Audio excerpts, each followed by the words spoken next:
Stage Pass, Institute of Gaming. For more details, contact 709396596. ఈ రెండో cinema వివరాలు అడగచ్చా ఇంకా టూ సూనా? సూన్ అండి, సూన్ డెఫినెట్లీ. అంటే అఫీషియల్గా నా ప్రొడక్షన్ నుంచి వచ్చినప్పుడు అడిగితే బెటర్.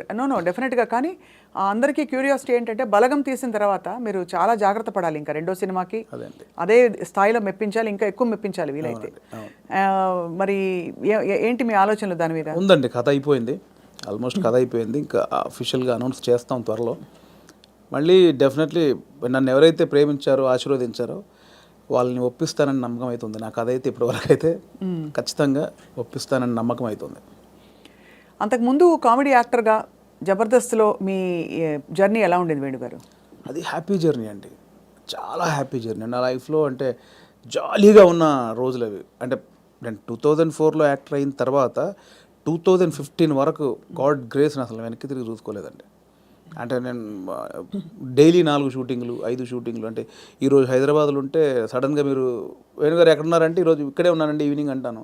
రేపు ఫోన్ చేసి దుబాయ్లో ఉన్నానండి. అదేంటి నేను ఈవినింగ్ హైదరాబాద్ అన్న అంత బిజీగా ఉన్నాను నేను. అంత బిజీగా ఉన్నా డైలీ 3-4 షూటింగ్లు, ఈవెంట్స్ అని దుబాయ్లు, ఫారిన్ షెడ్యూల్స్, చాలా బిజీగా ఉండేవాడిని. ఐ థింక్ 4 నుంచి 15-16 వరకు నేను వెనక్కి తిరిగి చూసుకోలేదు. అంటే మా ఇంట్లో నెలకి ఒక వారం రోజులు తింటే హ్యాపీ, అంత బిజీగా ఉండేవాళ్ళు. పొద్దున ఎప్పుడైందో, సాయంత్రం ఎప్పుడైందో, నైట్ ఎప్పుడైందో తెలిసేది కాదు.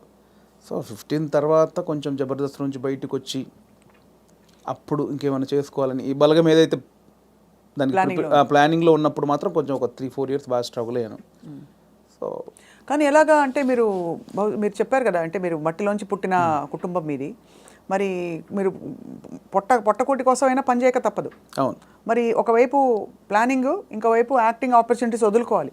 అప్పుడు మీకు సంఘర్షణ వచ్చిందా? అయ్యో చాలా అండి. అదే అంటే యాక్చువల్లీ నేను 2013లో జబర్దస్త్ స్టార్ట్ అయింది. అప్పుడు పీక్స్ నేను యాక్టింగ్లో, స్టేజ్ షోలని, యాక్టింగ్ అని చాలా పీక్స్.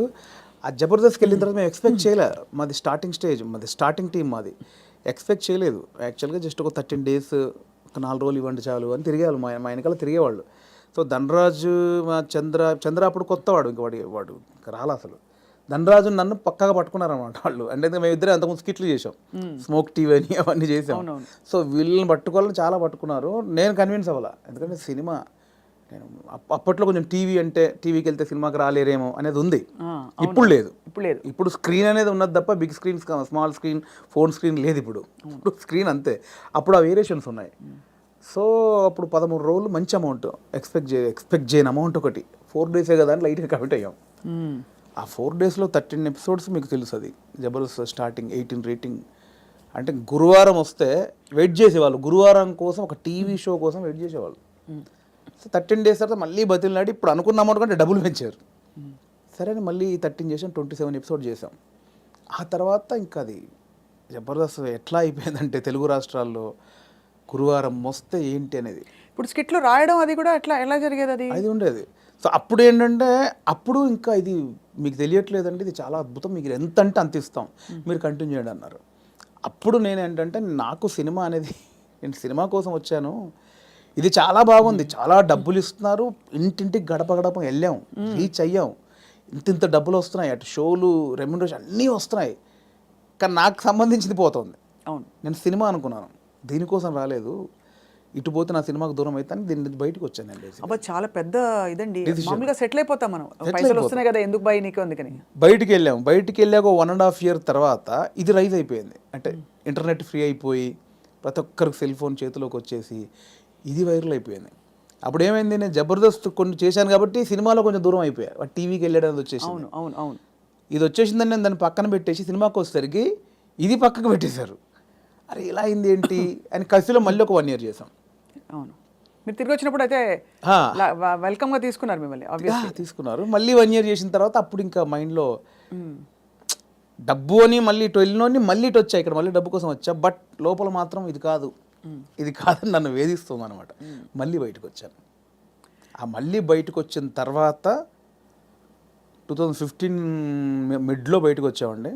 అప్పటి నుంచి అరాకొర అప్పటి నుంచి స్ట్రగుల్ స్టార్ట్ అయింది. ఆ 15 మిడ్లోంచి 2020 వరకు ఆ 4 years ఇటు లేక అటు లేక ఆ 4 years బాగా స్ట్రగుల్ అయ్యాను. అది మేజర్ నా కెరియర్లోనే వెరీ బ్యాడ్ పీరియడ్.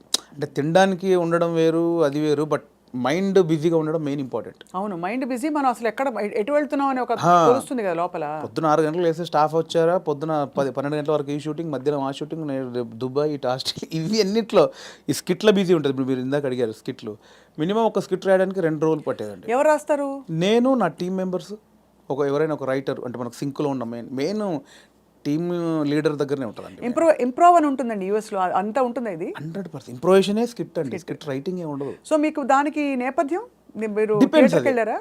థియేటర్కి వెళ్ళారా? థియేటర్ ఏం లేదండి నాకు. థియేటర్ ఎక్స్పీరియన్స్ లేదు, జస్ట్ మీరు చూసి నేర్చుకున్నవి అంతే ఇవన్నీ. అంతే. ఎందుకంటే ఇప్పుడు బాడీ మనం లాంగ్వేజ్, కూర్చున్నామండి, టైమింగ్. ఇప్పుడు పాయింట్ ఎట్లా వస్తే మనం కూర్చున్నాము, లేట్ అవుతుంది, ఈ లేట్ అయిన గ్యాప్లో ఏం చేద్దాం అని ఒక థాట్, ఏం చేయొచ్చు అని కూర్చొని మాట్లాడుకోవడం. అలా మాట్లాడుకుంటే ఏదో జోకులు వస్తూ ఉంటాయి. ఓ బంచ్ ఆఫ్ జోక్స్ వచ్చాక అసలు దీనికి ఏంటి కంటెంట్ ఏంటి, కథ ఏంటి, ఓ ఇలా వచ్చాడు, ఓ మిడ్లో గొడవ జరిగింది, లాస్ట్లో ఆ గొడవ పడి సారీ చెప్పాడు, ఓ స్టార్ట్, ఓ మిడ్, ఎండ్, ఏం చేయొచ్చు దీనికి, అలా కూర్చి స్కిట్ రాయడమే.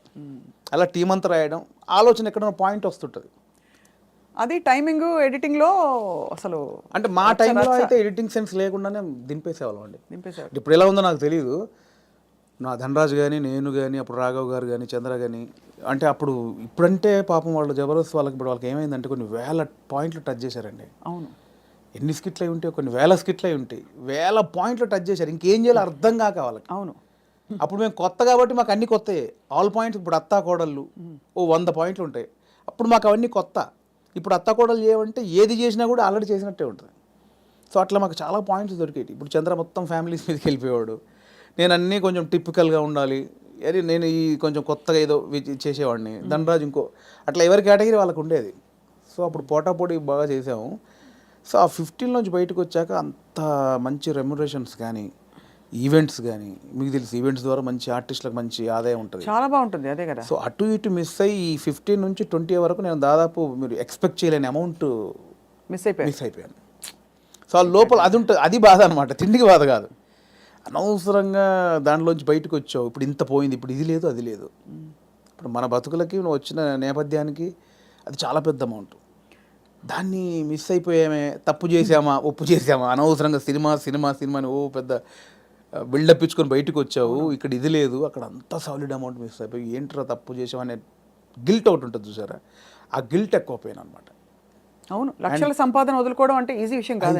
అండ్ ఇప్పుడు పొద్దున్న లేవగానే ఇంకొకటి అండి, ఒక బిజీ మీరు ఉన్నారు స్వప్న గారు అంటే, మీరు ఇంకా మిమ్మల్ని కట్టేసినా కూడా మీరు ఆగలేరు, ఎందుకంటే మనకి అంత ఉంది, అంత పని చేసేవాళ్ళు పొద్దున్న లేవగానే మనం ఏం పని లేదంటే ఎలా ఉంటుంది. అదే బిగ్గెస్ట్ కామెడీ స్కిట్లా ఉంటుంది. అంతే, అది దానంత నరకం ఉండదు. పొద్దున్న లేవగానే ఆ స్కిట్, షూటింగ్, అట్ట ఇట్ట మైండ్ అలా పెట్టే మైండ్కి ఏమీ లేదంటే అది దానంత నరకం ఇంకోటి ఉండదు. అలా ఒక 3 సంవత్సరాలు ఫేస్ చేసిన తర్వాత ఆ ఫ్రస్ట్రేషన్లోంచి వచ్చిన ఐడియానే బలగం. అంటే ఇన్ని రాసాము, నేను చాలా సినిమాలకు, అంటే చాలా సినిమాలు కాదండి, నా ఫ్రెండ్స్ డైరెక్ట్ చేస్తా ఉంటే వాళ్ళకు నేను సబ్జెక్ట్లో కూర్చునేవాడిని, కామెడీ ట్రాక్స్ రాసి ఇచ్చేవాడిని. అండ్ సినిమాలో మేము కామెడీ సినిమా షూటింగ్ చేస్తూ ఉంటే ఏదైనా మనం ఇంప్రూవ్ చేసిన పంచ్ ఉంటుంది, అది స్క్రీన్లో చూస్తే పేలింది అంటే నాకు ఆలోచించే ఉంది. ఇప్పుడు స్కిట్లు నేను ఆల్మోస్ట్ ఒక 100 స్కిట్లు రాసా, వర్కౌట్ అయినా చాలా, అంటే నా ఆలోచన నుంచి పుట్టినాయి కదా. సో నాకు నేను ఎందుకు చేసుకోకూడదు, అంటే ఎప్పుడు ఒక అవకాశం ఒకరు ఇస్తారు, డెఫినెట్లీ అందరు ఇస్తేనే ఇక్కడ దాకా వచ్చాను. బట్ ఇప్పుడు ఇంత మనకు ఒక నాలెడ్జ్ వచ్చిన తర్వాత కూడా వెయిట్ చేయడం ఎందుకు అనేది ఆ 3 సంవత్సరాలు వచ్చిన ఇది. అక్కడ సరే నేనే హీరోగా చేసుకుందాం, నేనే రాసుకుందాం, నాకు ఒక కథ రాసుకుందాం, నన్నే ఇలా ప్రజెంట్ చేసుకుంటే దాన్ని చూసి వేషాలు వస్తాయి మళ్ళీ అనే దాంట్లో నేనే ఒక పాయింట్ అనుకుందామని స్టార్ట్ చేసిన జర్నీ. ఒక 3-4 పాయింట్లు అనుకొని అవన్నీ రెగ్యులర్గా ఉన్నాయి. ఇలా అయితే నన్ను ఎందుకు చూస్తారు, చాలామంది అలా వస్తున్నారు కదా, నన్ను చూడాలంటే మళ్ళీ నేను కొంచెం బ్యాక్వర్డ్ అయి ఉన్నాను, ఇప్పుడు నన్ను కొత్తగా చూడాలి, కంప్లీట్ ఆపోజిట్గా చూడాలి, అది ఏం చేయొచ్చు, చాలా సాహసోపేతమైన జర్నీ అది. అలా ఏం చేయొచ్చు అన్న పుట్టినప్పుడు థాటే ఒక చావులో ఎలా ఉంటుంది అంటే, నేను మా నాన్న జరిగిపోయినప్పుడు ఉన్న సిచ్యువేషన్స్ అన్నీ ఫనీగా చూసాను. ముందు ఎమోషన్ కాదు అది, ముందు ఫనీగా చూశాను. అంటే ఇప్పుడు తెలంగాణలో ఏంటంటే చేదునూరు అని ఉంటుంది, అంటే చుట్టం చూపు వాడు వచ్చినప్పుడు వాళ్ళని ఓదార్చిన తర్వాత చేదునూరు అనేది ఉంటుంది. అంటే ఇంత మందు తీసుకొచ్చి, ఇంత చికెన్ మటన్ తీసుకొచ్చి నా వంతుగా నీకు ఒక భరోసా ఇచ్చి, నీ బాధని తొలగించి ఈ వచ్చిన వాళ్ళు ఇస్తారు. అంటే ఆచారం ఏంటంటే అండి, ఇప్పుడు నేనున్నాను, నాకు ఒక మా ఇంట్లో ఎవరో చేదు జరిగింది, ఎవరో చనిపోయారు, చేదు జరిగింది. మా బావనో మా మామయ్యను బావ మరిది ఎవడో ఆడు వచ్చి నన్ను ఓదార్చి సరే బావ జరిగిపోయిందని ఈ బాధను దూరం చేయాలి. నాకు ఏదైతే ఆ మిస్సింగ్ ఫీల్ ఉందో దాన్ని దూరం చేయగలని ఏం చేయాలి, ఇంత మందో బిందో తీసుకొచ్చి కాసేపు 2 గంటలు సపోర్ట్ ఉండి కడుపు నిండా తినబెట్టి ఏం కాదులే నేను ఉన్నానులే అని ఆ సపోర్ట్ ఇచ్చే వెళ్ళే విధానం అనమాట అది. కరెక్ట్, అవును. సో అదొక ఆచారంగా వచ్చింది, చేదు నోరు అంటాం. ఇప్పుడు పెద్ద ఫ్యామిలీ అనుకోండి, ఇప్పుడు ఇప్పుడు ఇప్పుడు ఇప్పుడు బాంబేలో ఉంటారు ఒకరు బావంట ఆయన, అక్కడ 10 మంది చుట్టాలు ఉన్నారు, ఇక్కడ చనిపోయింది కంపల్సరీ రావాలి, వస్తారు, ఈ ప్రక్రియ చేయాలి. ఇప్పుడు 10 మంది 10 రోజులు ఉండలేరుగా, 2 రోజులు చేసి వెళ్ళిపోవాలి. అవును. సో 10 మందిది వీడు తాగాలి, నేను తాగాలి, తినాలి, తాగాల్సిందేనా అంటే బాంబే నుంచి వచ్చాడండి పాపం. అంతే కదా, మా బావకి ఇలా జరిగిందని ఏదో ఆయన తృప్తికి చేసే, నేను ఒక ముక్కనాన్ని తినకపోతే ఆడేమనుకుంటాడు, ఫీల్ అవుతాడు కాబట్టి చేయాలి, కంపల్సరీ. సో ఈ ప్రాసెస్ మా నాన్న జరిగింది అనమాట. మాది పెద్ద కుటుంబం, మా అమ్మకి నేను 9వ వాడిని, మా పెదనాన్నలు 6, మా మేనత్తలు 3. ఆహా. సో మా ప్రతి పెదనాన్నకి ఫ్యామిలీ మినిమం 10 మంది, 7 మంది, 8 మంది, వాళ్ళందరూ వచ్చి 200 మంది మా కజిన్స్ ఉంటారు, అన్నయ్యలు వదినలు వాళ్ళ పిల్లలు అందరూ వచ్చేసి ఏమైపోయిందంటే ఆ 11 రోజులు మా నాన్నది చనిపోయిన నెక్స్ట్ డే నుంచి మార్నింగ్ ఒక సెటప్, 11 o'clock ఒక సెటప్, 1 o'clock తప్పదు. దీనిలో ఏం జరుగుద్ది, ఇప్పుడు నేనున్నాను, మీరు వచ్చారు, రాగానే సరే బావ ఇలా జరిగిందంటే సరే కూర్చో తాగదు అంటే కాదు కదా, మీరు అడుగుతారు ఎలా జరిగింది బావ ఏంటి అంటే నేను చెప్పాలి, నేను ఇలా ఉన్నట్టు నాన్న చూస్తూ అని ఏడవాలి. ఓకే అయిపోయింది. ఇప్పుడు 12 o'clock ఇంకోటి వచ్చాడు, వాడికి కూడా సేమ్ ఏడవాలిగా. రాగానే రాబావ కూర్చోండి, వాడు మళ్ళీ చూసేవాడు ఒక కంట నీరు కూడా పెట్టలేదు, వాడు రాగానే తాగినని వాడు అనుకుంటాడని వాని కోసం మళ్ళీ సేమ్ ప్రాసెస్. ఏమైందంటే నానిలా లేడు అన్నీ అంటే నాకు అలా ఉంది. ఎలా జరుగుతుందంటే వస్తున్నారు, తాగుతున్నారు, ఏడుస్తున్నారు, తింటున్నారు, పంటున్నారు, ఏడుస్తున్నారు, ఏందిరా అది. అప్పుడు నా చిన్న వయసు 99లో మా నాన్న చనిపోయినప్పుడు ఆ వయసులో నాకు అది అనిపించింది, మీరు సెలబ్రేట్ చేసుకుంటున్నారా, బాధపడుతున్నారా, ఎంజాయ్ చేస్తున్నారా అనేది ఒకటి ఉంది, ఎప్పుడో చూసినది. అది ఇక్కడికి షిఫ్ట్ అయిందనమాట. ఎలాంటి కథ చేయొచ్చు అదే అదే అదే అదే అన్నప్పుడు మా ఫ్రెండ్ ప్రదీప్ అద్వైతం అని ఇప్పుడు నెక్స్ట్ వైజయంతి మూవీస్లో పెద్ద సినిమా చేస్తున్నాడు. సో నాకు బెస్ట్ ఫ్రెండ్ అనమాట. సో తనే ఏంటంటే ఒకసారి 10 days కనిపించలా, మళ్ళీ వస్తే డార్లింగ్ ఎక్కడికి వెళ్ళామంటే ఇట్లా మా పెద్దనాన్న చనిపోయాడు రా, గమ్మతుంటుంది మన తెలంగాణలోని మా తాగుడు గోల ఇలా ఏడుపు అని అన్నాడు. అది స్ట్రైక్ ఏదో బాగుంది కదా అని ఒకసారి రివైండ్కి వెళ్తే మా నాన్నది ఇంత జరిగింది కదా ఫన్ ఇక్కడ, ఇది కదా మనం ఆపోజిట్గా చెప్దాం అనుకున్నాం. అక్కంచెలు మొదలైన కథ. సో అప్పుడు ఒక 4 సీన్లు రాసుకొని ఫ్రెండ్స్కి చెప్తే వాళ్ళు హిలీరియస్గా నవ్వి దానికి ఇంకో 4 సీన్లు వేసి. కానీ ఇక్కడ విశేషం ఏంటంటేనండి, జబర్దస్త్ కావచ్చు ఇది కావచ్చు, చాలా సీరియస్ అంశాలని లైటన్ చేయడం ఈజీ కాదు. సెంటిమెంట్స్ హర్ట్ అవుతాయని ఒక బాధ ఉంటుంది కదా. ఇప్పుడు మీరు పిల్లలు పుట్టలేదు ఒక జంటకి, దాని మీద మీరు జబర్దస్త్లో ఒక స్కిట్ రాయాలనుకోండి, చాలా మంది హర్ట్ అయిపోతారు, నీకు అసలు మనసుందా, నువ్వు సమాజంలో బాధ్యత గలవాడిగా, ఇవన్నీ అడుగుతారు ఆబ్వియస్లీ కదా. అలాంటిదే చావు కూడా చాలా పర్సనల్, చాలా ఇది.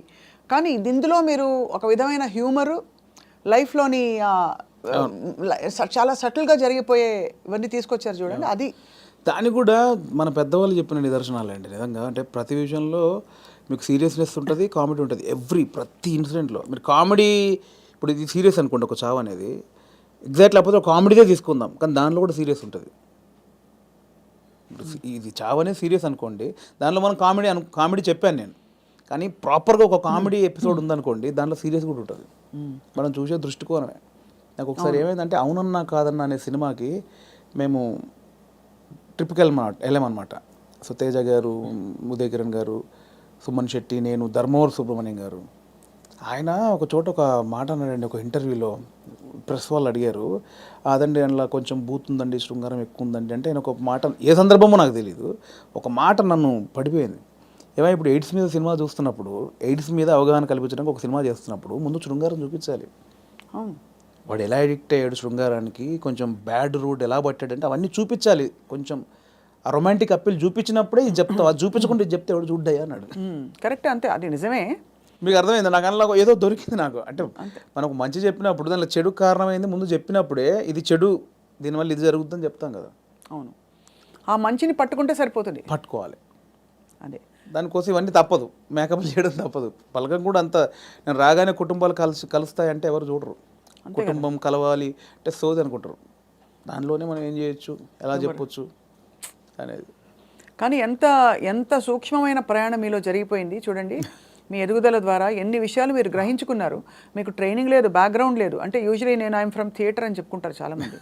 మీకు సినిమానే అండి, నేను థియేటర్, నేను సినిమా షూటింగ్లో చేసినప్పుడు cinema is your learning platform, అంతేనా? అండ్ నాకు ఏదైతే వచ్చిన గ్యాప్ ఉందో అదే ఇప్పుడు నా సక్సెస్కి లీడ్. అది అయితే మీ పైసలన్నీ మాకు ఇస్తారా? లేవు, ఎక్కడి ఆ 3 సంవత్సరాలు ఎలా బతికారనుకుంటారు? అంటే ఇప్పుడున్న పైసలు ఇచ్చేస్తే మాకు, అప్పుడు మళ్ళీ మీరు కూర్చుని 3 సంవత్సరాలు ఆలోచిస్తే, 3 సంవత్సరాలు కాదు ఈసారి మీకు 3 నెలలే ఇస్తున్నాం టైం. అంటే దేవుడు ఒకటి ఉంటుందండి, దేవుడు ఒకటిసారి ఇస్తారనమాట. అస్తమానం అదే అంటే ఇవ్వడు, ఉన్నే లాక్కని బయలుదేరి అంటాడు. ఒకటేసారి ఇచ్చాడు, ఇక దాన్ని జాగ్రత్త పడాలి. మళ్ళీ 3 సంవత్సరాల గ్యాప్ ఉంటే రాదు ఇప్పుడు, అంతే కదా, రానివ్వరు కూడా. ఇప్పుడు ఇంకా మీరు ఇంకా మిమ్మల్ని తీసుకెళ్ళి జీవితం పెట్టేశాను అక్కడ ఫిల్మ్ ఫేర్. అంటే మీరు ఎంత కోల్పోయి you got the lady home. అంతే కదా, అందుకే నేను లేడీ అంటే తెలుసు కదా, అవును, చాలా బ్లాక్ లేడీ తెలుసు, చాలా మంది తెలుసు.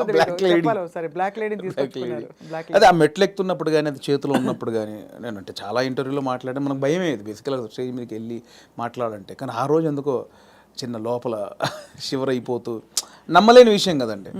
ఎవరికి అంకితం ఇచ్చారు, ఏమైనా చెప్పారు అట్లాంటివన్నా? అంకితం లేదండి, అంటే ఇది అంకితం ఇవ్వాలంటే తెలుగు ప్రేక్షకులు ఇవ్వచ్చు, అది అంతే, తెలుగు ప్రేక్షకులకు ఇవ్వచ్చు, అండ్ నా వైఫ్కి ఇవ్వచ్చు.